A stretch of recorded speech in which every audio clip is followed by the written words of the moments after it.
It began as an ordinary evening for the Mercer family. The kids were tucked safely in bed. Nathan and Jennifer were watching TV. But upstairs, something was happening that in a few minutes would change their lives forever. Next thing we know, we heard a thud above our head. We thought it was just Travis getting out of his crib, plopped off the side onto the floor. And that's when she sat up and smelled smoke. A smoldering fire had broken out in the children's room. The baby monitor short-circuited.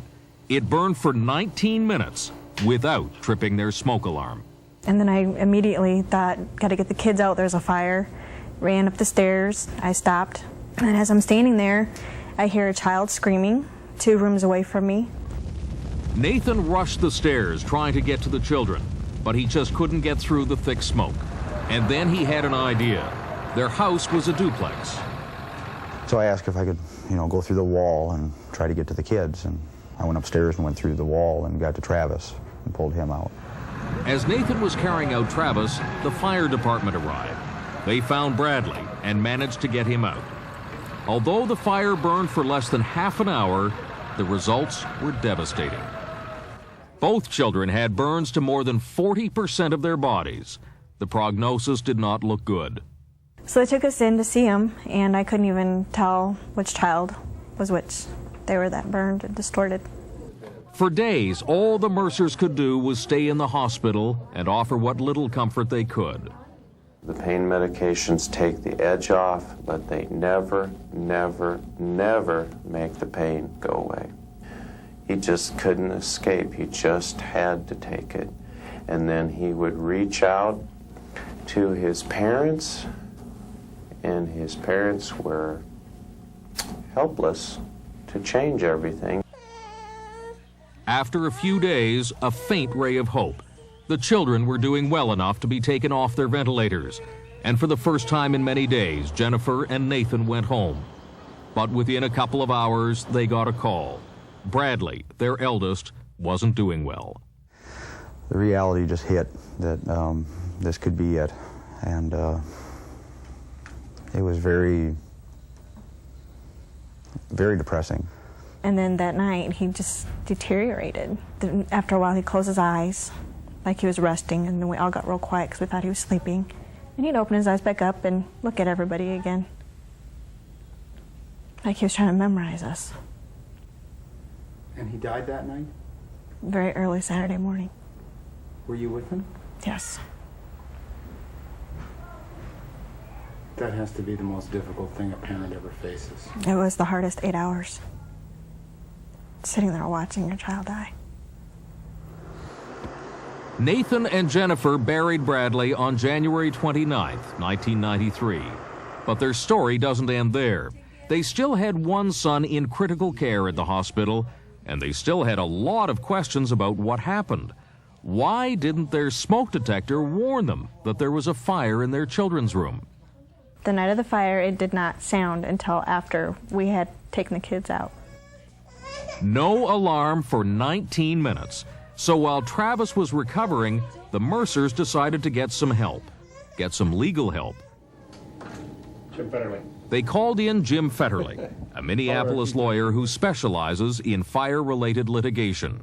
I've had a long-standing interest in and concerns about the fire safety aspects of ionization detectors. What's the evidence, fire department or otherwise? Fetterly believed the Mercers were the right case to demonstrate what some engineers had known for a long time. The majority of smoke detectors sold today do not detect the type of fire that is most likely to kill you, a smoldering fire. Most smoke detectors work on a principle called ionization. A current of ions flows between two metal plates. When smoke particles enter the chamber, the flow is interrupted, and the alarm is triggered. By now you might be thinking that you're okay because when you burn toast in your kitchen, what happens? The smoke detector goes off, and that must mean that everything's fine and that you're safe. Well, think again. Toast and kitchen smoke generally produce lots of small particles, just the right combination to block the flow of ions. But smoke particles from, say, a fire on your average couch are large and few in number, and they often don't interrupt the flow, and so the alarm doesn't sound. And that's what happened to the Mercers. A smoldering fire broke out in the children's room, and the detector did not sound. We had a fire progressing for 17 to 20 minutes, and in the interim, literally filling the entire upstairs area with smoke. The Mercers lived in Davenport, Iowa. That's where Fetterly launched the lawsuit at the local county court. They named Pittway and BRK, the largest manufacturers of smoke detectors in the world, and the makers of First Alert alarms. What came out in court was an astounding tale of misinformation and deception. This company, from the beginning of its manufacture of an ionization detector, received, by their records, almost weekly, a report of a real-world fire by a consumer in which their detector did not timely sound an alarm. For about 4 years, First Alert had received some 400 complaints telling it that its detectors didn't work in real-world fires. And in every case, the company sent back the same form letters saying, had this been a serious fire, this detector would have alarmed.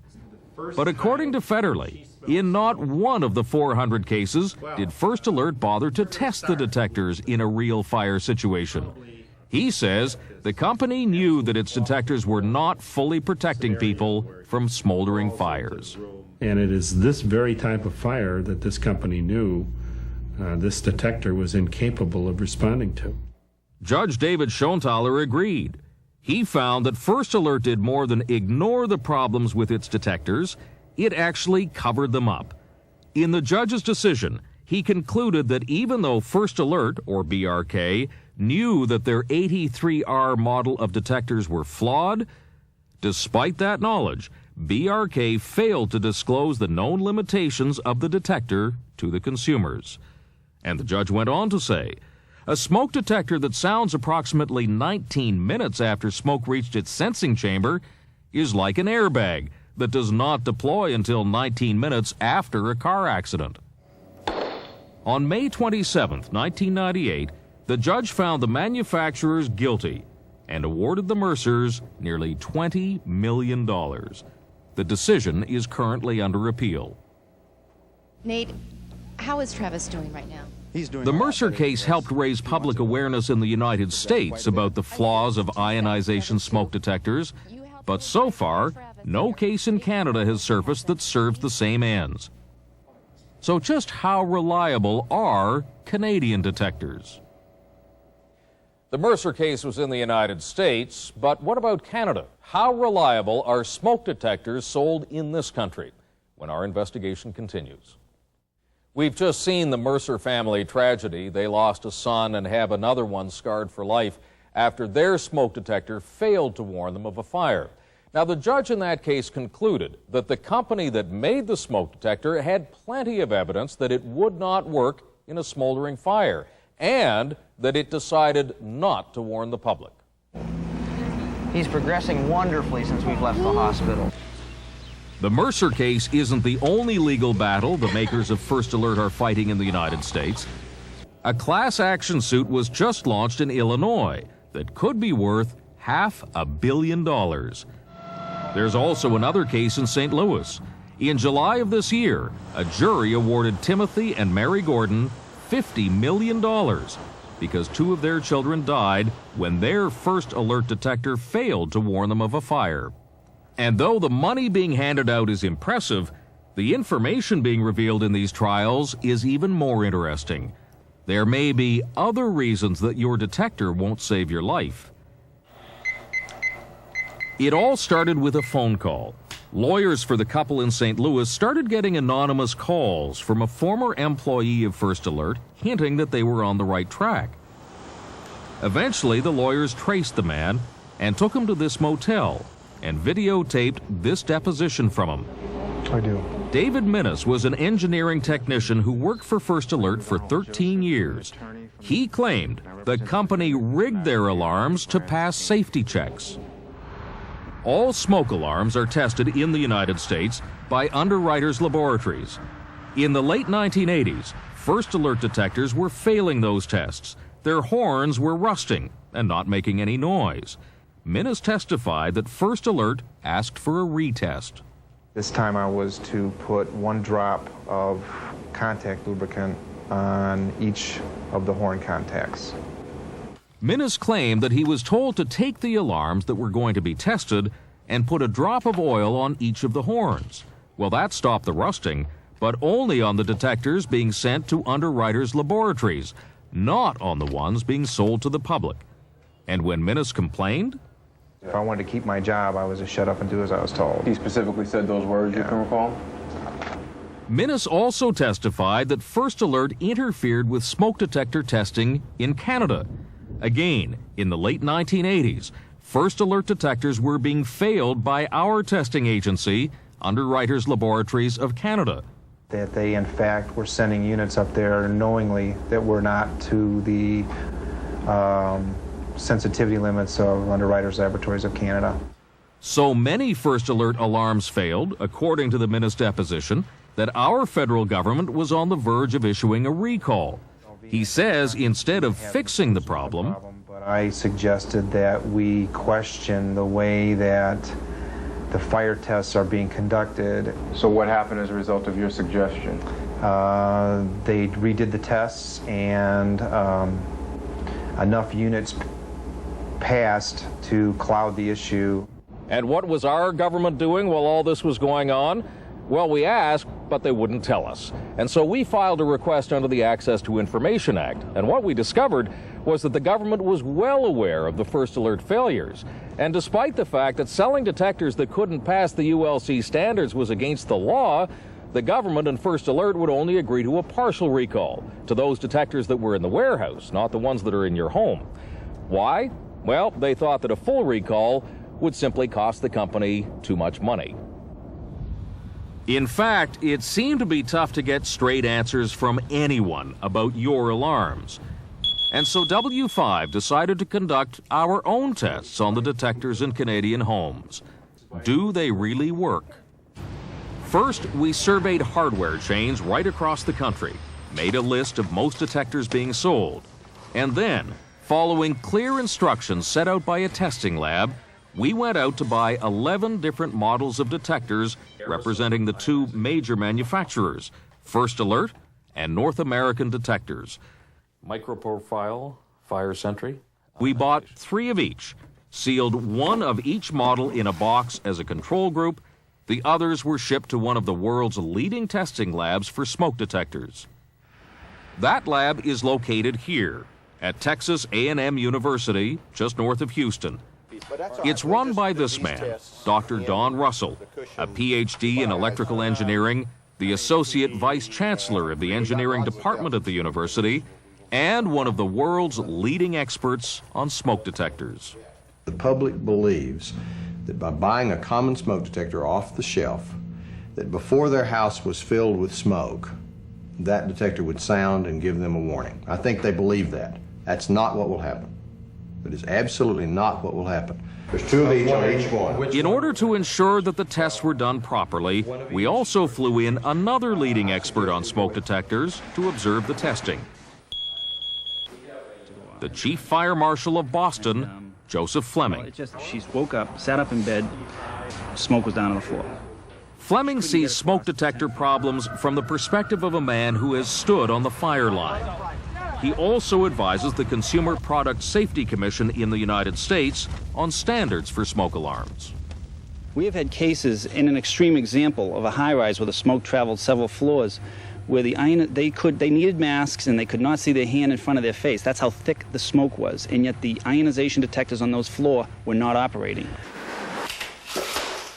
The kinds of detectors we're testing today are ionization detectors. They're the most common type, the ones that you're likely to have in your house.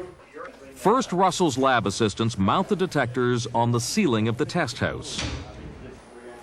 Each detector is hooked up to a sensor, which will tell the computer exactly when the alarm sounds. Got it. The detectors are also surrounded by light sensors, which will tell the computer how thick the smoke is. In technical terms, it's called the obscurity level. The Canadian standards at which alarms must sound during a smoldering fire is 6% obscurity. Okay, we ready to start? Instrumentation is clear and the obscuration is calibrated, right? Correct. When everything is set, the experiment begins. We got 15 minutes into the test that we're running on the sofa cushion. We've got a lot of smoke at the ceiling level. The whole room is starting to fill with a substantial amount of smoke. And we're at what, the ceiling, we're at what level? What percent? 13%. They should have all alarmed by now. I don't hear anything. I don't hear anything either. 15 minutes, and not a single detector goes off. Remember, the Canadian standard says they should be going off when the smoke reaches a level of 6%. Well, we're way beyond that level. In fact, we're at nearly 3 times that level, and still, there's nothing. This is what's going to happen in my This home. is what is going to happen in your home, and that is a cigarette dropped on a couch, on a urethane couch. Now, we just had our first indication of a smoke detector. Let's check what this is. Defender Products smoke alarm. Finally, nearly 18 minutes after the fire started, the alarms start to go off. But by that time, the room is so saturated with smoke, chances are you might not get out alive. I've been testing smoke detectors for several years, and it's a very repeatable situation. You can take a couch, you can set a smoldering fire, you wait for an hour or two, and you may, an hour and a half into the test, not a single smoke detector has gone off.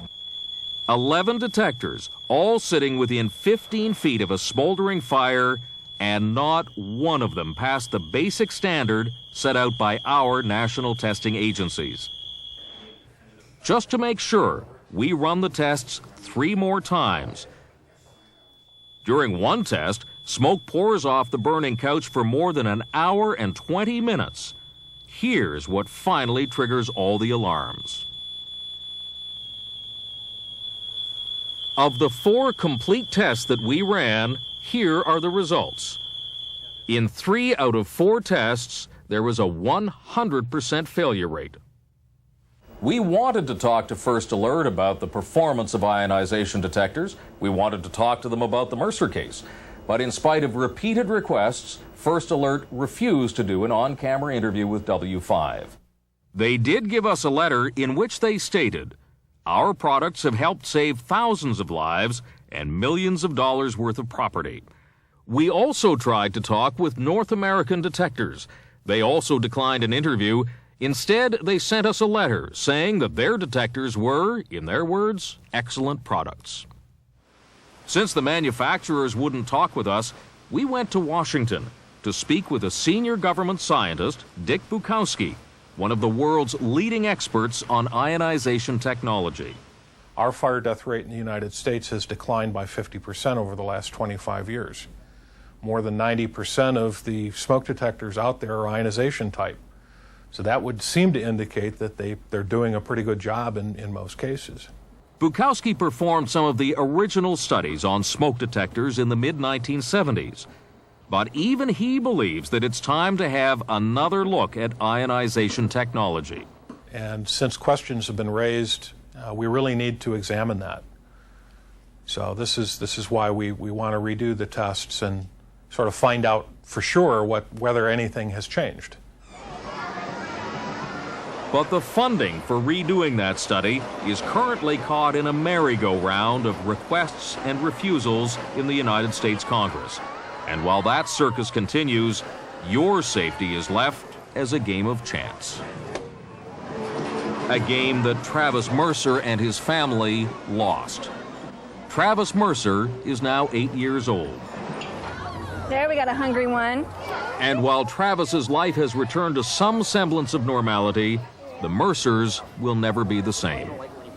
After going through these court cases, we dealt with a few big companies, and we noticed that all of them are hiding and sneaking and keeping things from the public that the public needs to know about in order to remain safe. They try to brush things under the rug and hopefully that they'll just disappear. But some things just never disappear. I made a promise to Bradley when he died that he'd always be in my heart. And he is.